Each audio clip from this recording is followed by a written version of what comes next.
What's up, everyone? Emory Hunt, the Czar of the Playbook here in my home office. And as the Pro Day circuit starts to ramp up next week, I want to give you guys a look at some of the underrated prospects that you'll start to hear more of as this process rolls along. And today, we're going to start with one of my favorite prospects coming out of the FCS, quarterback John Lovett of Princeton.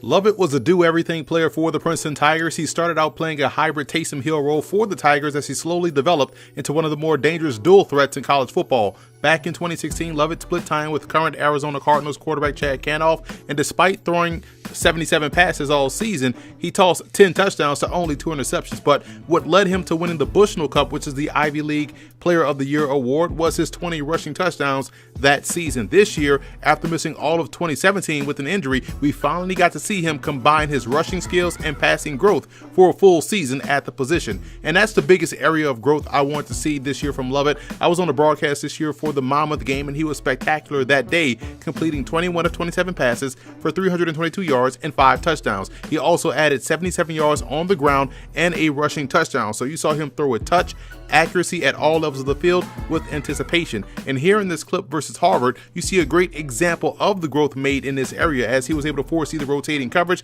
and anticipate the open passing window, throwing a dart to fellow NFL prospect Jesper Horsted over the middle of the field. Back in 2016, a lot of Lovett's touchdown passes came inside the green zone, and that year he was able to, or this year, he was able to fully expand his game and subsequently the offense as a whole, as Princeton averaged 47 points a game on offense, finished with a perfect 10-0 record, en route to him winning his second Bushnell Cup award. In my opinion, he's at the point right now as a prospect where Dak Prescott was at Mississippi State entering his junior season. So to me, he's a prospect that still has some upside and is still a neophyte at playing the position. Yes, he's a great athlete, but don't sacrifice what he can do from the quarterback position by getting him to be a move piece within your offense at other spots. Expect him to test well and generate a lot of buzz the rest of the way moving forward.